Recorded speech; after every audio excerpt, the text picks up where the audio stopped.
I've been doing this for 10 years. And I said this, Chelsea Pites was on 2 days ago. And I love Chelsea. The day before that, I had Suneet on. Oh, yeah. Right? I mean, Suneet's a guy, he's like you. If you don't like Suneet, you have a problem, like a functional problem you need to get therapy for. And Chelsea as well. Yes. She's like a mom. Right. You know, she's like the mother of like, and a younger mom, not like a mom that's like, you know, knitting, reading Reader's Digest. Yeah. But like a mom of like digital strategy, right? In the real estate sector. She's like my big sister, basically. She's just the sweetest woman. She is, yeah, right, and so smart. Oh, she's brilliant. All of us are, you know, functional. Like she's OCD, and all of us are either on the spectrum and/or ADHD and/or ADD. Right. All of us. Yeah. And some type, like I have also depression, so it's like I overcompensate by being funny. Right. And to keep me more up, I force myself to be up by cracking just jokes. Yeah. It's just, and having no filter, right? But I said to Chelsea, I said, if I had my Mount Rushmore of digital people who are like my mentors in this space, I said, I go, Chelsea, it's you, it's Tristan, and Travis Thom. Oh, I go. Those are the people that really I've always been dicking around in this space. But when I saw you 10 years ago on Facebook, and I'm like, this guy's content's really good. He's in Albuquerque, and you've got your own, you know, elevated real estate thing going on, your marketing company, and the fact that you took the time to reply to every comment, and you're mentioning people by name, like it wasn't a cut and paste. Right. And this is like pre-emoji. Yeah. You know, we're going 10 years, man. Back, yeah. We're going way back. And when I saw you do that, the fact that you care, you absolutely care. And I don't want to put words in your mouth, but is that one of like the building blocks of who you are as a person? Absolutely. Empathy and being able to actually really care what impact you make. And I think everything that you do really is focused on not just goals, but what is the impact? And so the impact on giving free content that can actually move the needle for someone on an everyday basis, but then knowing why they're doing it and that you've experienced it in some level. But I think it also comes back to failure. You know, if you haven't experienced pain and failure before and struggle, then you hit success, whatever level of success that might be, and there's different dimensions of that. Yeah.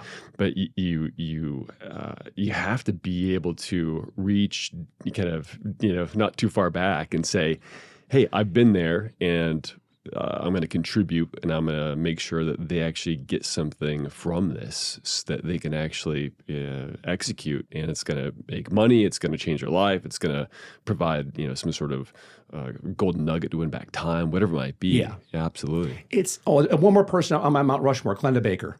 Yes, I apologize, Glenda. Watching her speak yesterday, it was so funny at Inman. To me, the Inman brand, I don't know why, has become diluted.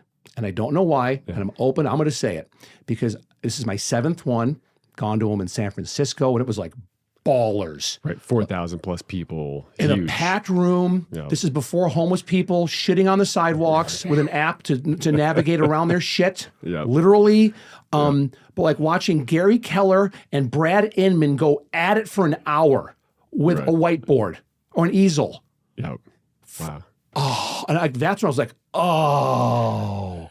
Or to see like Jay O'Brien, who got Innovator of the Year and now has Client Giant and launched Client Giant there. Wow. And him and Jeff Jekyll killing it now. Right. And that now it's like there's not as many breakout sessions.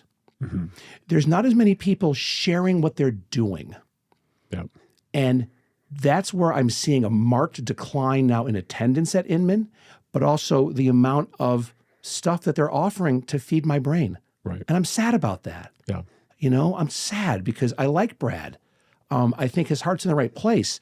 I don't know if he's aging out. I don't know if he has too many yes people around him because he's done so well for he's an icon. Right. Fucking icon. But dude, like they have some people talking about AI, but a lot of the stuff is the same thing over and over again, or it's a pitch for a coaching program. Right. Yeah. And I'm going, oh, no. Yeah. The secret is be empathetic, fully disclose what you're doing, not all of it, but give them 80%, Right. but give them enough to then their beak is wet that they're like, hey, you've earned the right for me to give you my money Yeah. because I want to pay you for what you're doing to help me out. Because I've used some of what you're doing and it's working. Now I want to kick it up. I'm ready to pay you. What's your price? Right. That's how you're brought up and I'm brought up. And so I'm sad about that. I think there's a lack of tactical information that's being delivered. And that's what it comes down to. There's a lot of thought leadership. There's a lot of talking heads, but more conferences that I've attended lately, there's a huge vacuum where you can have actual tactical step-by-step. Here's what we did, and let's reverse engineer it. How do we get the success? Yeah. And that's what I've always focused on, is delivering. Here's what I'm working on. Here's what failed. Here's what worked. And I mean, that's been my whole thing since the beginning of, the 10 years back, is trying to deliver valuable content that people can actually execute. A vast majority of them don't, right? But at least you're telling them, hey, this is what I'm working on, and this is what's actually achievable, and you have access to these tools. The vast majority of them are free or, almost free. And that's brand strength for you because you are literally one of the most positive people I know. And it's you and Tristan, man, both of you. Like, I don't know if it's Xanax or what you fuckers are doing, but I'm like, I love that about you guys. Yeah. That you're always, like, when you were doing those social storm, those private invite, high ticket things here at a suite. And when you and him were like drawing up funnels and basically how to do a Facebook ad with a dry erase marker on a patio door of a suite. Right. I'm going, oh, it's like being one of the young boys on a mountain and looking at Socrates. Just going, holy shit. Yeah. Like, that's the stuff to me that is, and for that, like, I will forever, look up to you as one of my mentors because I know that your brain is always just, you're one of the smartest guys in the room. Well, thank you. With Facebook ads and now with AI that we'll get into, you are the smartest or one of the smartest guys in the room.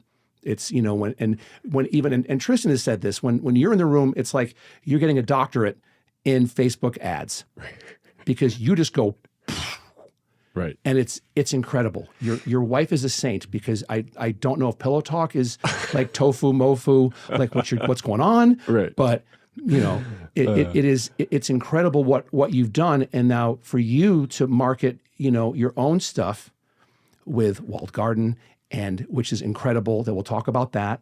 To me, it's super cool. Yeah. And I'm honored to call you a friend. Well, thank you. You as well. Thank you. It's what I love, nerding out about. And I think, people that like us, I'm neurodivergent, definitely ADD, dyslexia, had all these, different issues to be able to navigate through growing up of trying to digest information. And I'm a visual learner. So for me, mapping things out, my wife even created these magnets for me and a huge magnetic whiteboard. Basically, it's magnetic Facebook ads that I could then, because I was just, mapping out funnel after funnel after funnel. So just throwing those magnets up and connecting the dots and those kind of flow charts. It's an easier way to process the information of, how it's all going to be built. And after a while, it just becomes, second nature. But then executing it, that's a whole other game. Well, and you've been doing this for how long? Digital marketing? Mm-hmm. Well, so that kind of goes back to when I was 18 years old. I just dropped out of college. I dropped out of college. I was in San Francisco studying marketing and social media, marketing and major motion picture directing. And so I wanted to direct movies and I wanted to be in marketing. quickly realized that I was probably going to be delivering coffee to directors in LA for 5 or 6 years before I ever got to where I wanted to be or the beginning stages of it. So dropped out, moved back home. And one of the first things that I did, and I didn't tell my parents, is during the day, I was sleeping in the hammock in the backyard. My parents would go to work. I then built a online casino. And I had an online casino called Golden Rhino Casino. I had this affiliate type of casino software that I found online. And this is the early days of the internet, right? This is like 1999, 2000. So the internet is just being born. And what happened was is that I was running this casino for about 7 months when I found this website that I could send emails out to a lot of people to promote the casino, Golden Rhino Casino. And I had like 21 games on there, and there was something about winning a Ferrari that was coming down from like the parent company of this online casino, and I was like an affiliate of it. So all I had to do was just promote it. And so what I did was I found this website where people had opted in. And it's a key word to the story, which is people that opted in to getting emails relevant to whatever subject. So, if it was hunting or cooking, or if it was gambling and all-in games. So I selected those. I had about 3 million emails, and back in the day, it was around $297 where I could send out 3 million emails.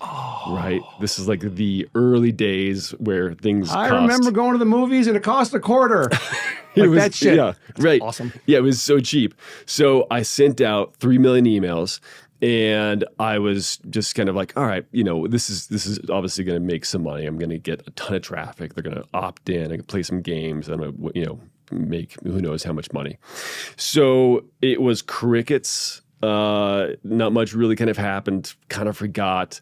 I then it was 2 months later that I got the mail. And my parents were on vacation. They weren't around. And there was letters for them, but then there was a giant package for me. And I was excited because I never really got any mail. So I opened it up and started reading through. And about page 85 of this document, I quickly realized that I was being sued for $500,000. Cease and desist? Outright lawsuit. Outright lawsuit. So the state of Maryland... The state of Maryland was suing me for $500,000 because of spam, and that my emails had hit their server apparently 4 or 5 different times. And this is like 1999, 2000. 2000, yeah. 2000. So this is before the Canned Spam Act was even enacted in Washington, D.C. Guess who helped create the Canned Spam Act?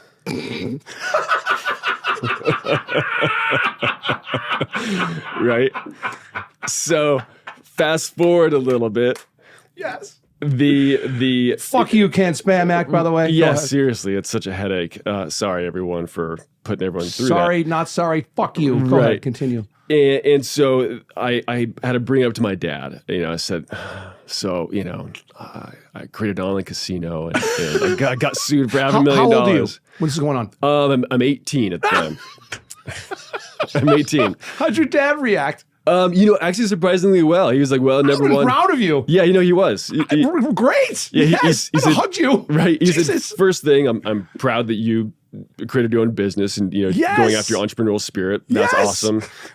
2, shouldn't have hid this from us. 3, you are a poor college student or college dropout, and we need to hire an internet attorney. I'm crying. Right. Oh, they didn't have internet attorneys in 1999, 2000? Albuquerque had just gotten one. Oh. We at the top law firm, and this brand new, and it was an emerging field, right? So it was this Saul Goodman. Right. Almost. Internet attorneys, basically. Right? Yeah. You didn't have like a plethora. There was like a scarcity of this guy's the best. Right. I mean, it was just so new and emerging. So of course, this attorney is super excited because he's like, yes. It's like one of his first case, or his first big case. Right. First big case. And this is about internet law. So we go through all the steps that I took to create this website and the email marketing surrounding it and, all the things I did. And it went through But it took about a year. It went all the way up to the Supreme Court of Maryland. The Supreme Court of Maryland went through and we won the case. I won the case. And part of it then, so fast forward years later, my sister-in-law is going to American University Law School in D.C., and she calls my brother and she said, I'm in the middle of class, and you wouldn't guess what the whole entire university is studying right now, which is case law, Travis Thom versus the state of Maryland for Golden Rhino Casino, and how it shaped the Can Spam Act and unsubscribe in being able to build out digital marketing email campaigns. And so it became case law that university students across law school all study, and that helped shape part of email marketing. Wow. Yeah. I never knew that about you. Yeah, no, so that's how I got my start in internet marketing is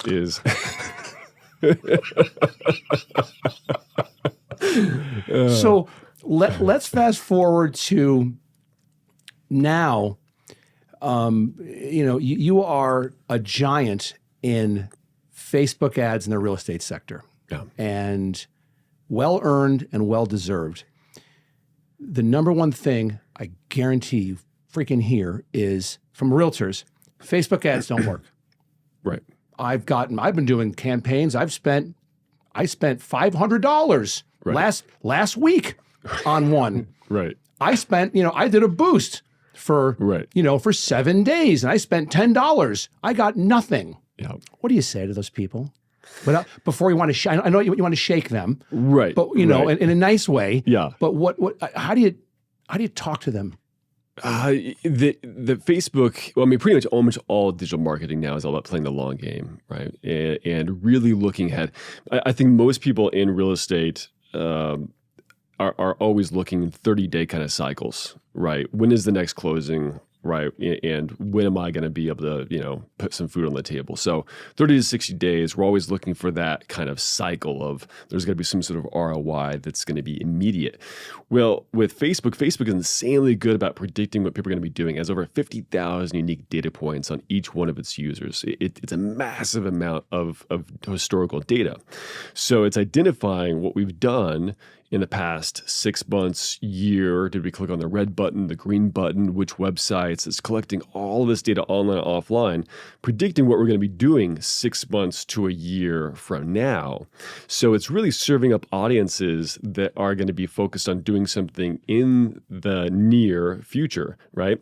Not necessarily the next 30 to 60 days. So with that, it's giving you a huge opportunity to be able to generate leads. And if those leads aren't converting in that time frame that agent wants within 30, 60 days or not returning their phone calls, I guarantee you that those leads are actually turning into real buyers and sellers 6 months, 8 months, a year from now. So it's about tenacity. It is about really focusing on playing the long game. And a lot of people really, unfortunately, don't have the budget to be able to do that sometimes. So it's a trifecta of really focusing on, all right, how can I make sure that I've got short-term, mid-term, long-term prospects turning over, that there's some sort of ROI continued with it, right? So when people say boost, for example, I'm going to boost a post. And I did a whole, video about this where I'm sitting in front of a fireplace taking wads of cash, awesome. Right? So good, dude. Yeah, that was such a fun video to make. Which is really, it is kind of burning cash because in Facebook immediately, in a meeting with them, said, boosting posts is not advertising, and that was kind of a mistake that we made. It makes money for them, but it also burns people out because they think that that's real advertising. I tell people, if you want to help pay for Zuckerberg's house in Maui, right, run a boost. Yeah, run a boost. Yeah, exactly. And you did the whole thing with the fireplace, which was awesome. I tell folks here in Vegas, you're better off taking your money and going and betting on black at Aria on roulette, and you have better odds of getting a return than doing a boost. No, really. And the thing is, so boosting a post is so each different objective inside Facebook is tied to a specific part of the algorithm and the ad auction. Boosting a post is not really even a part of that subset, but from an engineering terms, it's what's known as PPE. page post engagement. So it's purely designed just to be able to get people to comment, like, and share. That's what it used to be. Now it's not even comment, like, and share. It's just getting people to like, right? Some sort of emoji on there. So from a lead generation perspective and traffic and visual perspective, it's not going to do anything for you. Now, there are strategies where you can boost a post that does get maybe more brand awareness to some degree, but it's not going to go any further than that. So unfortunately, I think a lot of people either aren't leveraging the tools that Facebook gives them. They're not. Yeah. And once you do and go deeper in there, then you're unlocking, basically, all these powerful weapons. If I can't afford to hire a digital strategist like you, say I'm bootstrapped, market's down, which is going on everywhere. Right. How much money should I put aside a month to run Facebook ads? Ideally, you should be working with a budget of, let's say you don't really have a lot to work with. $300 to $500 a month is probably the bare minimum that I would suggest spending. For how many months?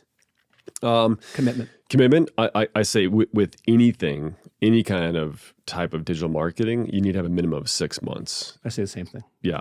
Minimum of 6 months. So let's say $500 for 6 months. Right. What type of campaign or campaigns would you recommend they run? So this is where I call the perfect funnel. And this is like this whole kind of setup here that is going to hit each kind of type of hallmark that they should be focusing on. So lead generation, brand awareness, and retargeting, right? And if you're not retargeting, if you're doing lead generation, you're not retargeting, you shouldn't be doing it. Retargeting is the holy grail, right? It's that priming and reminding methodology that continues to be able to stay in front of them during that decision cycle, because we forget about 80% of what we saw online the night before or what we interacted with, right? We see 5,000 ads a day online and offline. And it's very, very difficult to have a memory recall to actually say, at the end of the day, can we recall some of those brands? And typically we can only recall about 4 of those. 2-3 weeks later with retargeting, we're typically going to recall 1. And so there's, and I tell this story often about when I had my real estate brokerage, I was going to propose to my girlfriend, and I didn't want to go to any kind of store. I was, busy. So I'm just online looking at 12 different shops. I looked at all these different engagement rings, and it took me a couple months to go through this process. I think it was about 5 months of looking for engagement rings. And I was going to propose in Maui, on the beach in Maui. So I was like, I got this timeline. I got to figure it out. Well, after going through all these different websites, there was one that kept retargeting me again and again. And that retargeting was really unique. It was this guy like in this bespoke type of, leather apron, and how they designed the actual ring and the designers. And straight from South Africa, like De Beers. Yes, the whole thing. Yeah, telling a story. And then, I get it. And then there was another ad that was, how stop right there. Yeah. Telling the story. Yes. Telling the story. That's, I don't mean to interrupt you, but that's huge. Right. Is that, I just got goosebumps because I fucking love this shit so much. God, I love you. Is that you can get in front of a camera and do a video about anything. Right. But unless you are telling a story about your product or service that is relatable to a target audience, you're dead. Yep. Right? Yep. I'm sorry to interrupt you. No, continue. That's exactly so. Storytelling. I mean, that every brand, whether it's personal or large or big, storytelling, right, is what builds that emotional connection. And if you can break past that barrier, so I quickly realized during this whole process, because I saw these different retargeting ads, and they really went through the whole process of how they sourced the diamonds and testimonials and people that enjoyed it. And so I bought from just that one place, right? It pulled me in. And when I thought about it more, I thought, well, this is a big emotional decision, right? This is a life stage purchase. This is something that's going to be typically a pretty large, investment that I'm making. This is all very similar to real estate. So that's when it kind of clicked to me, like, oh, interesting. With real estate, we should always be retargeting and telling more of a story behind that. And so the girlfriend is now my wife. We've got 2 beautiful kiddos. She did say yes. And that retargeting campaign worked really well in me. And so that was in my early stages of real estate when I had my own brokerage and we were building our brand. So as I grew that and then grew my advertising agency later on, it was really kind of, I saw the key things that a lot of marketers were doing and the key things that were working for us as we built really large campaigns across the world, which was, if we're doing lead generation, we need to retarget them. If we have a sphere of influence, a database, we need to retarget them, right? And so the perfect funnel setup, ideally, with someone that might have a budget of, let's say, $300 to $500 a month, it should be split between building a lead generation campaign that's having a pipeline of fresh new prospects come in that you've got a private pond to fish out of. You're going to retarget them with a series of different videos that are telling the story, and the retargeting should clear any kind of objections that they might have, right? Relevant topics, but also storytelling a little bit more about your brand and who you are to build that emotional connection.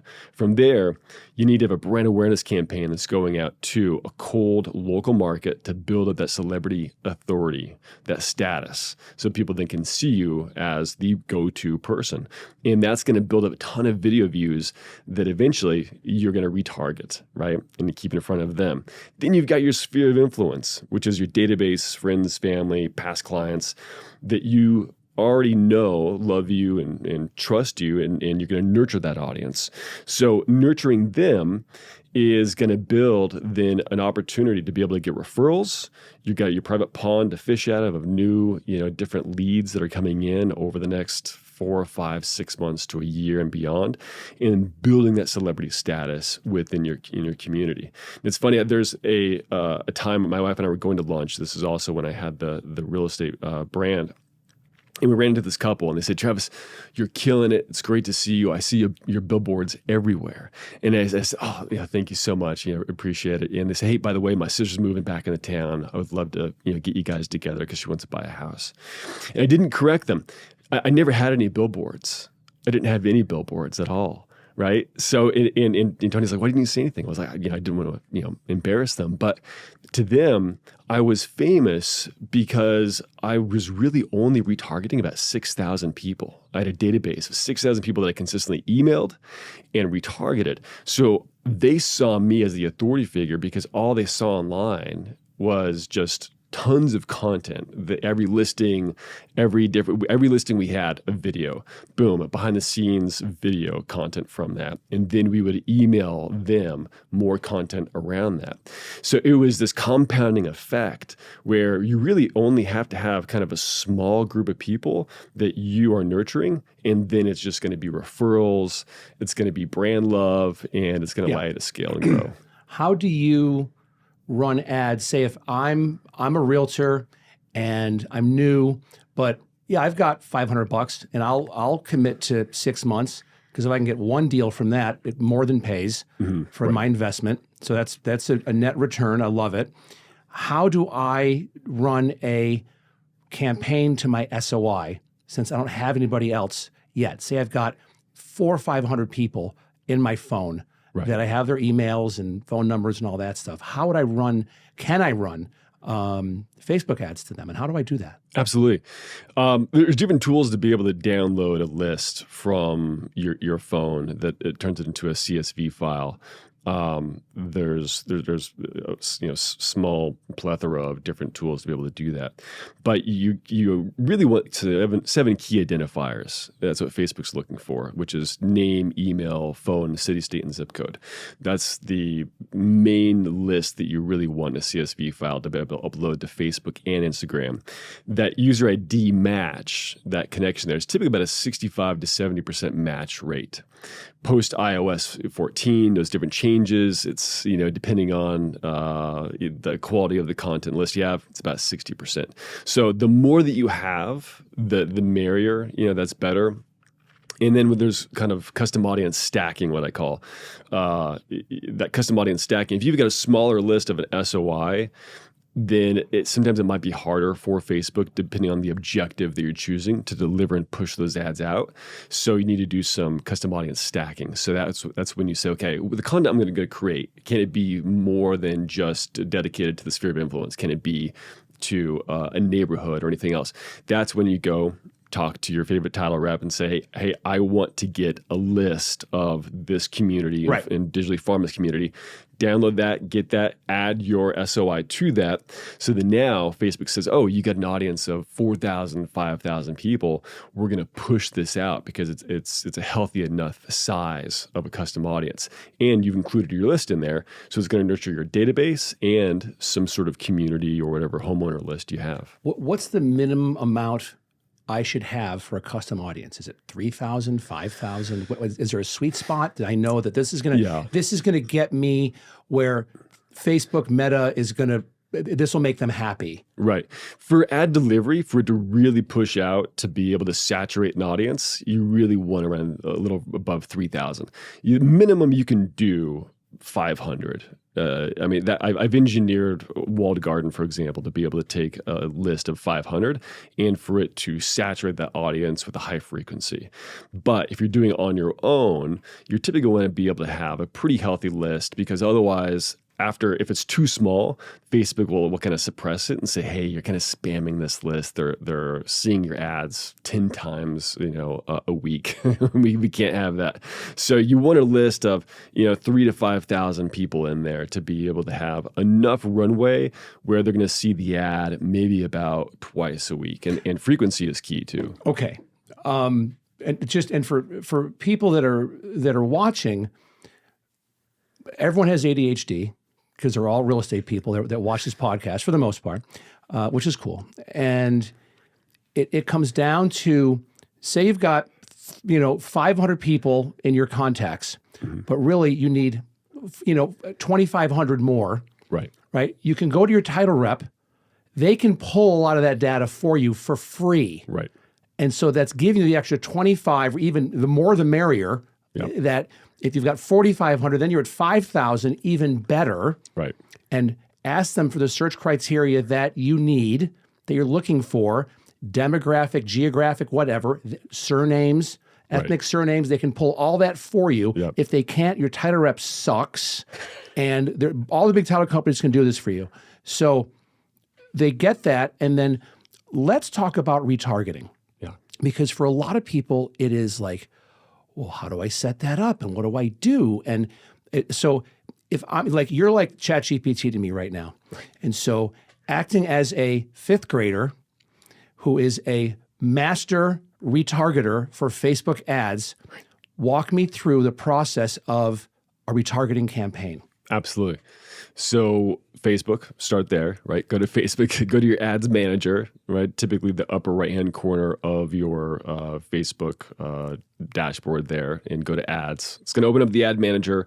You're going to go in there, and on the upper left-hand side of the hamburger menu, click that. It's going to have a drop down where basically this is audiences. Hamburger menu is 3 lines that go across. Yeah. That's a hamburger. Yeah. UI, UX design talk there. All good. And then from there, audiences, that's going to then show you a pop-up that basically displays all the different audiences that you can create. You're going to create a custom audience. You can create them from a various different amount of what we call first-party data, which is what Facebook has as part of their ads. So if you're running a video campaign, for example, that someone's watched 25% of your video, that's first-party data, right? Versus you uploading a customer list, which is then second to third-party data. So with that, you've got all these different options. You have the opportunity to create a custom audience from people that have engaged with your social media profiles. So let's say people that viewed all of your Instagram stories, DM'd you, people that have gone to your Facebook page, follow your page, people that have watched your videos on Facebook and Instagram, and then people that visited your website, which is also key. And I think that people really kind of miss out on website retargeting based on specific pages that they actually visit or time spent on the website. So this is a part of where, highly encourage people to build websites that are segmented based on different subjects. So if you have a buyer page, a seller page, right, a page about financing, If you have traffic that you're sending to your website organically or paid, you want to segment those different pages. So if there's a page about relocation, well, we want to be able to create a custom audience on that page. Anyone that's visited your page about relocation, we want to retarget them with relocation ads, right? Okay. What is it like to live here in Las Vegas, right? Think about moving here. Let's talk about the top 10 locations you should be visiting. So your content should be hyper relevant to those specific pages that they actually visit. And you can create more boilerplate type of ones that are generalized of any website visitors.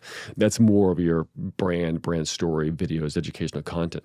But the others should be hyper focused on if they went to the website about listing and sellers, that should be a video retargeting them about your listing presentation, properties that you've sold, case studies, right? Video testimonials from happy homeowners that have sold with you. So you have all these different tools available in there. Time spent on the website. You can say the top 10% of people that have spent the most amount of time on your website. If people are spending a vast majority of let's say an hour on your real estate website, they should be retargeted, segmented down to those people. The bounce rate is typically pretty high on most websites, but if you can focus it and narrow it down to the people that have spent that top 10%, that is your tribe. You need to be retargeting them, right? Get them to come back to you again. So you have all those different options there, plus then the custom list, right? Customer list, which is the opportunity to be able to be a little bit more of a digital farmer and say, I want a list of 5,000 people in this community, upload that, and start to farm that specific community. I consider that retargeting because it is a list and you're uploading it into a custom audience. But each one of those, they don't all have to be done, but I would suggest building out custom audiences for everything because it is liquid, it is dynamic. So meaning that it's constantly growing, right? Your website traffic, those. There is a time limitation, right? Like 180 days on most of these, but you have the opportunity to build these really valuable lists and then retarget them. So you build those custom audiences out, and then when you're building an ad campaign, under the actual audience, instead of location and drilling into interests, you're going to choose custom audience. And then that's where you're going to be able to choose those different custom audiences. And then how do you set up retargeting? So that's going to be a different type of campaign. And this is where you get into the kind of subtle nuances of typically you're going to choose either brand awareness or video views or traffic. I've always done video views. That's always been my thing. Yeah, is video views. Well, it delivers the best because Facebook has a higher weighted preference on videos typically, and with that, then there's a lot more reach and the deliverability is actually really, really high. Let's go down the video view road for a little bit. And so how would I, if I'm a new agent, I've got my list uploaded, I have a video that I've posted on my compliant real estate Facebook page. Mm-hmm. How do I use that post and incorporate that into a retargeting campaign to the uploaded list that I have in my custom audience? There's a couple of different ways. So easiest way, I'm ADHD, and so as little clicks as possible. Little clicks as possible. Yeah. With that, then I would suggest walled garden. Let's talk about walled garden. But what a wonderful segue. Right. So as soon as the Facebook ad manager can be like flying a plane, there's a lot of buttons to push, and you push the wrong one, things can go wrong really, really quickly, right? And typically that's the case for a lot of people. And things going wrong, i.e. lost money. I.e. lost money and poor campaign results and time, right? Your time, your money is gone. So it's so bad. I was speaking to someone 2 weeks ago, and they said, I think I can. What's the difference between me hiring a digital marketing expert and me just doing it myself? And I said, well, let's talk about it. I said, what is your time worth? And I said, well, my time is about $2,500 an hour. I said, okay. So how long do you think it typically takes you to create a Facebook ad campaign? About an hour and a half. Okay. So let's talk about that. You're going to invest around a little over $3,000 building a campaign, and Are you going to choose Advantage Plus? Are you going to go with one of the OCPM, optimized cost per thousand mile impression type of campaigns, right? And are you going to build this out to be something that is 3 ad sets or 4? And what is your setup there? They don't know. And so they're going to waste their time building a campaign that is most likely going to get denied, rejected, or if it does go through, it's probably not going to perform, because they don't have the education experience behind it. Not to their fault, but just protecting them, saying that, hey, it's a difficult process sometimes to do it on your own. They're swimming out of their lane. Swimming out of their lane. Swimming out of their lane Yeah. is what it is. So how long have you been running Walled Garden? And let's talk about the services that Walled Garden provides. Absolutely. So Walled Garden has been around for 3 years now. And it is really just the fastest way to be able to create a Facebook ad campaign. You log in and it instantly has access to your Facebook business page, auto-populates your listings that are right there, writes the ad copy for you, has the ad image, the headline. It builds out a full lead generation campaign, has the lead ad form already built for you as well with the different questions that are optimized to segment buyers and sellers, and then builds out an entire campaign in less than 30 seconds. If you don't have this, I have like a Bert Kreischer moment where I'm like, I know what you should do to monetize for marketing for your Right. for your Walled Garden website is have a ticker on the bottom that says like, this is how many ads we've served. This is how many leads we've generated. This is how much money we've in leads or whatever. Yes. But if you could do certain benchmarks because it gives more credibility to the Walled Garden brand. Right. And to say, we've done it here and we've done it in, for how much and how many leads we've generated. And I know it's all just that's just a column row cell thing that you build that out and go, brrr, and there it is. I love that. I love shit like that. Yeah, I love because that. then I'm like, oh, he's done 14,346 ads. Right. And it's even like if there's a way to have it auto pop every day. But have it go brrr, and then it stops at that number. I love that. Super sexy, man. I can build that. Yeah. I do that. Like a footer, like that's social proof. badass. Right. It's social proof. Yeah. To say this is, what we've done. Right.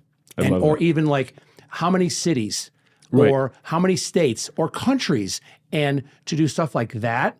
Again, social proof, strength of brand. Absolutely. Would be super sexy if you did that. No, that's a great idea, Jeff. Boom. Sorry, right there. my Adderall's ripping right now, so I'm like, you want it, man. You want it. You're going to get it. Yeah.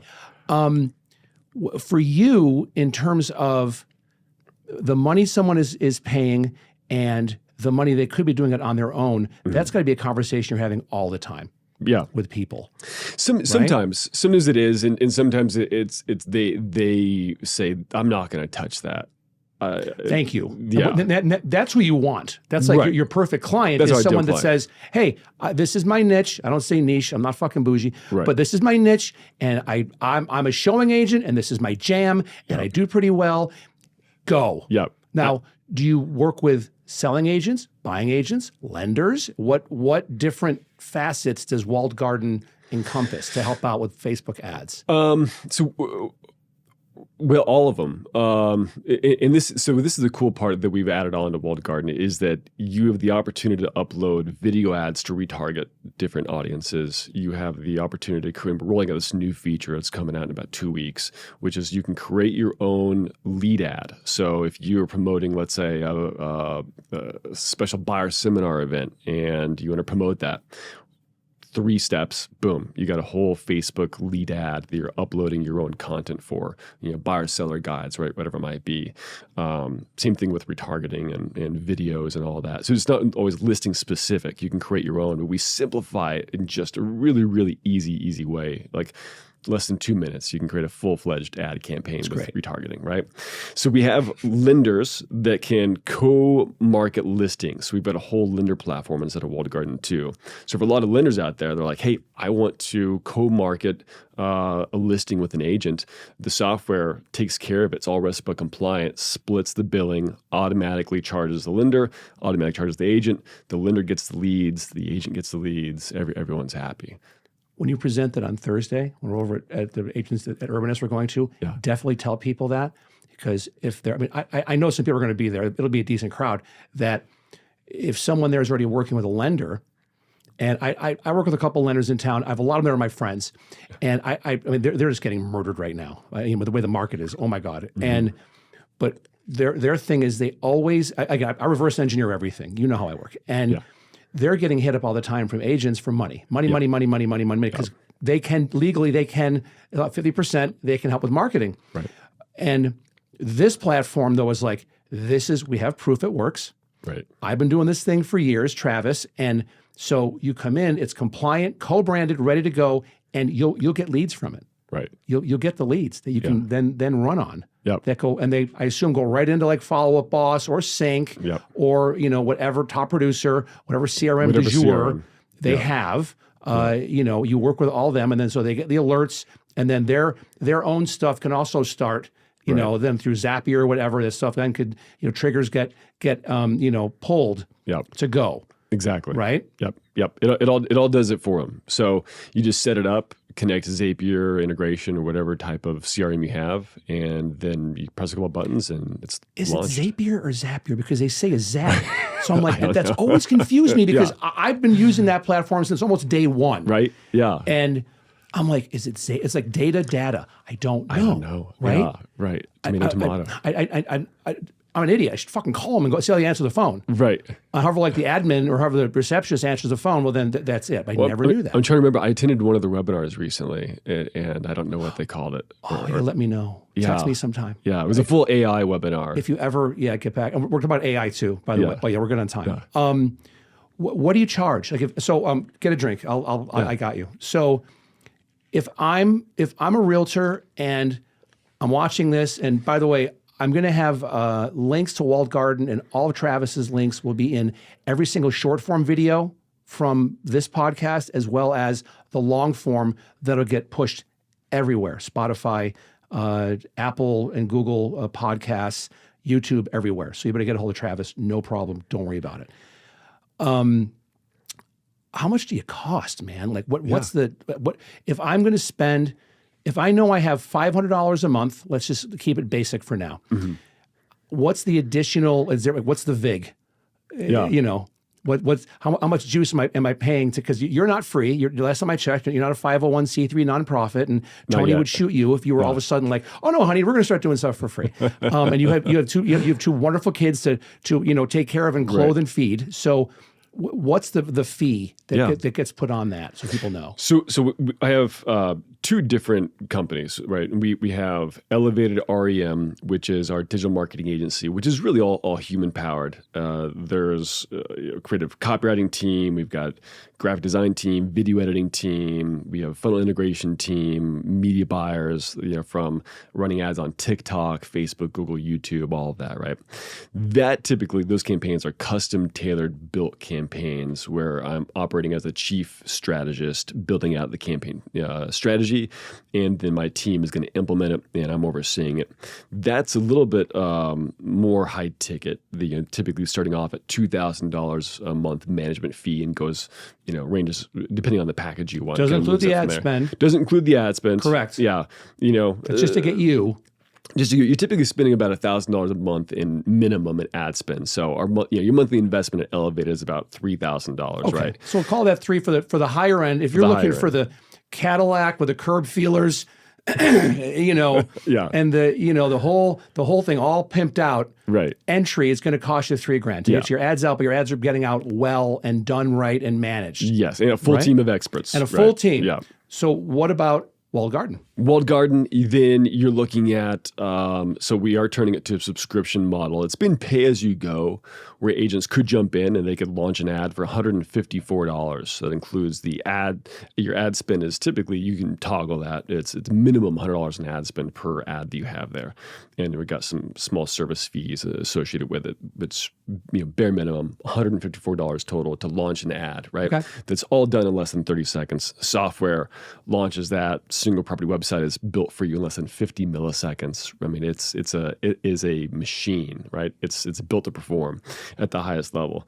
So that's super low cost there, but we are going to turn on subscription. It's going to be $79 a month. It's going to get you access to creating your own ad tools. So really, you're looking at something that is 300 of me in a software at a super low cost. And every once in a while, when I am really short on time and I can't create my own ad campaign, I'll go into Walled Garden, I'll upload a video. Awesome. And I'll just click, put my credit card, maybe use my own promo code.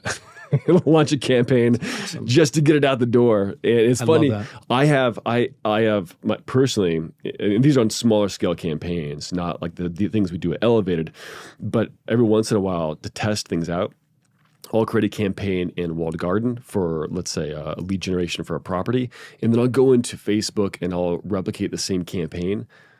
9 times out of 10, Walled Garden beats me. Lower ad, really? Yeah, lower ad costs, Interesting. faster reach, and it's because very interesting of the way that we've designed it, where it is leveraging Facebook's AI in the background and the Facebook marketing API, and so it just delivers so fast. And it's a powerful software. So if I have $500 a month, Yep. how much additional should I set aside to be using Walled Garden, and how long does the ad run for? Like a month, a week? Depends. You can control those, right? You can run it at a minimum of 10 days. You can scale it up to 30 days. Minimum 10 days. So they get the algorithms, get them comfy with what you're doing, and get it served the proper audience. Right. So add to that 500. It's up to you as a user of how much you want to dedicate towards that. But you can easily launch, let's say, an ad for your listing, a retargeting ad to, let's say, your database, and run maybe a brand awareness campaign. All of that. $300. You can be able to do that every month. So $800 all in. Yeah. And that's it. Yeah. That's not bad. No. That's not bad, man. Not at all. That's really not bad at all. Yeah. What about take out, again, I'm splitting hairs, but I'm trying to ask the questions I know people are going to ask. If I have if I want to get more buyers, and with this market, it's like hard. Yeah. It's challenging, but it's hard.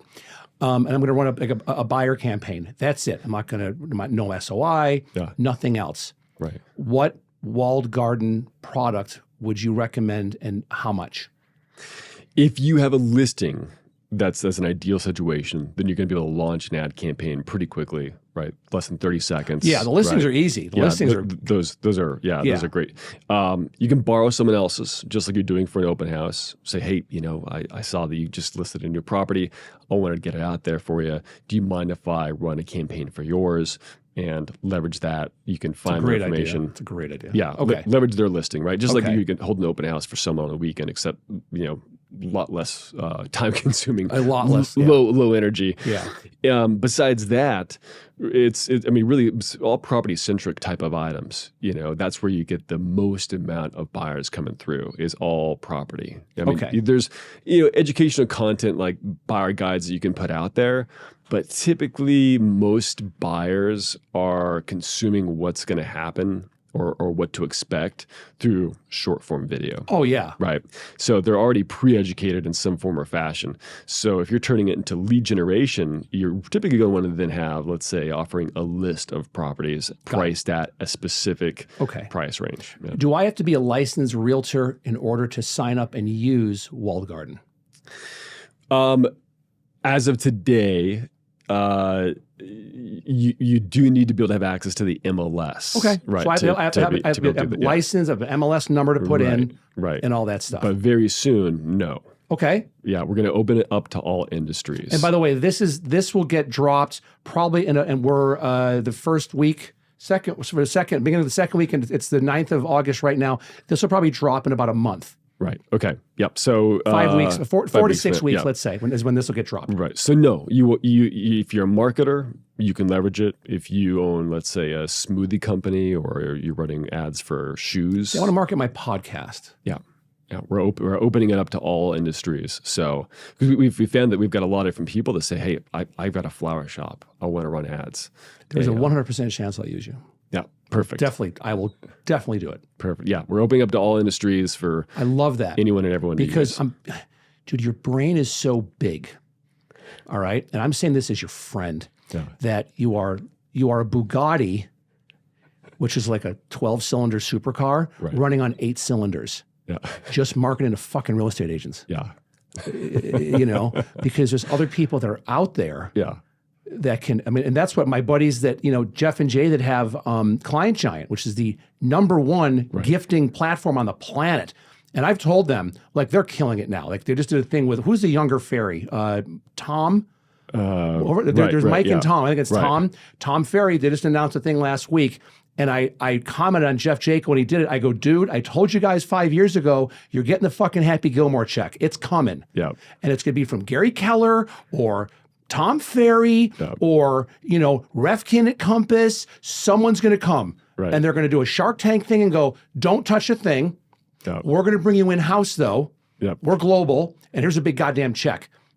I think you have that same entrepreneurial spirit but what they did is they opened it up to outside of just real estate. Oh, beautiful. Which is what got them more traction. Yeah. Like large corporations now are using them for gifts and all that. The model you've built for you to say that this thing creates a fucking landing page in 0.15 milliseconds, whatever. I'm like, Jesus, Travis. Yeah. When you said that, I'm like, what? I would be, again, if I was, CMO of for Travis Thom Enterprises, I would be going after and retargeting every chamber of commerce and get their list in the country and retarget them. Every mom and pop shop that's opening up and, hey, we just were in the Des Moines Chamber of Commerce. Yep. And however you can, if you have to join, whatever, and you get those we can get the list no matter what. Yeah. You know how to grab them, I can. And so you retarget them to go, hey, whoever told you, and have one like you in the fireplace, or do a video here where you're freaking putting your money down on the on the crap table and saying you have better luck here. Yeah. If you don't know what you're doing, or it's like I tell people, it's like going to the dentist and asking to get your oil changed. Right. You just don't do that. Yeah. But because Facebook Meta is such a powerful personal brand. How many billions of people are on a Meta platform now? How many people a day are on their platform that they're like, oh, I can do this myself. And the thing is, they want you to do it yourself, so you fuck up, so you spend even more money. Right. That's what they want. Yeah. But you're a guy that's been, you and Tristan too, are literally woven into the DNA helix of these algorithms that Meta's putting out. And there's several different algorithms, not one fucking algorithm, by the way. Right. There's a boatload for all different stuff going on, for stories and for reels and for just a post and there's all different, and there's several algorithms on top of those that we're never going to figure out. But when it comes to that, you're one of, if not the smartest guy in the room. Why not pay you for that? I'll keep doing my nail salon shtick. Right. With, all the people that are coming over from the Far East that have masks on before there was fucking COVID, bless their hearts, and getting my gel tips done and my French nails done. Right. Why not? So I think that's a brilliant call for you. What I would love to do is when you're up and running, especially with that part, is we have you come back on the pod and I'll talk to Scott and we'll see if we can get set up like that monitor or another monitor here and give you a keyboard and a mouse. Build a campaign. And build a fucking campaign that. Here. And then I will, all the content's yours afterwards, like do whatever you want to do with it. That'd be awesome. Ballistic with it. And I think it'll be huge for you. Yeah, no, thank you. That'd be huge. Dude, yeah, please. Absolutely. Well, my whole goal is to make complex advertising simple and accessible. Yeah, That's it. That's you just hit the nail on the head. It's invest your money, but invest your money with somebody that's earned it, that has the social proof. Put that fucking ticker on the bottom. And let me know when you do it. I will. It just had a little part. I love that. I have a little part in what Travis is doing. That makes my heart race. I think back to when I first started in real estate after the Golden Rhino, casino, the online casino. That I was the youngest agent in a company of 160 people. Everyone was, 58, 60s, you know, and now I was, let's say at that time, I was 19 years old. And the internet, of course, you know, I was flirting with it. It was still really new. And so I door knocked that summer on 2,500 homes. In what city? Albuquerque. And what's the temperature in Albuquerque in the summer? 100. Hot as balls. Hot as balls. Hot as balls. And I'm in a suit, right? You know, that doesn't fit. Dress shoes that are awful. A suit that didn't fit. I love that at the add-on. It didn't fit. Didn't fit. Too big or too small? It was way too big. I didn't have money. I didn't have money to tailor it, right? You know, off the rack. Okay. And so I had this whole, you know, shtick that I would knock on the door and say, you know, Mr. and Mrs. Seller, are you looking to buy or sell in the near future? And they'd say no, slam the door, and I'd say, okay, thanks for your time. And I'd move on to the next one. I never changed that. I never changed the, you know, it was just like this repetitive task that, you know, equated to insanity because there was nothing dynamic about it. I was giving no value. There's no reciprocity. And my parents took me to lunch towards the end of that summer, and they gave me the 7 Highly Effective Habits by Stephen Covey. There's a chapter in there that says, or a specific paragraph, you have to make an emotional deposit before you can make a withdrawal. Otherwise, it's going to end up in a negative balance. And that spoke to me as an early marketer where I said, I've been give, right? You know, like take. I've been asking for this business, but I haven't been giving anything in, you know, to them that's valuable reciprocity. And so when they see this young kid who can't grow a beard, looks like a baby, knocking on doors in this big suit that doesn't fit, right? You know, who are you going to trust your most valuable asset with this teenager? Of course not. So that's when I knew that I had to pivot into digital marketing to really push myself forward because I couldn't knock on doors. It was a time and energy suck. I wanted to be able to get valuable content out there that would win people and attract people to me based on educational value. And so as I started doing that, that's when I started realizing that, hey, no one's really helping me in this arena. I don't have any mentors. There's no people online teaching me digital marketing. I was basically doing everything myself. Oh, yeah. Failing forward, right? I'm there, man. And so I had to then, as I went and created these systems and programs, I thought, if I'm going to be online and I'm going to be teaching people how to do this, I'm going to share my journey and I want to educate them. I want to provide that value. And so out of this, that my dream was always to build a walled garden, to be able to fit and service people like me that didn't have either the budget or the mentor or any kind of educational training. So I built this tool really kind of thinking about the, you know, younger version of me, saying, hey, here you go. You know, here's a tool that makes advertising so easy and achievable, and with just, you know, a couple $100. It's amazing.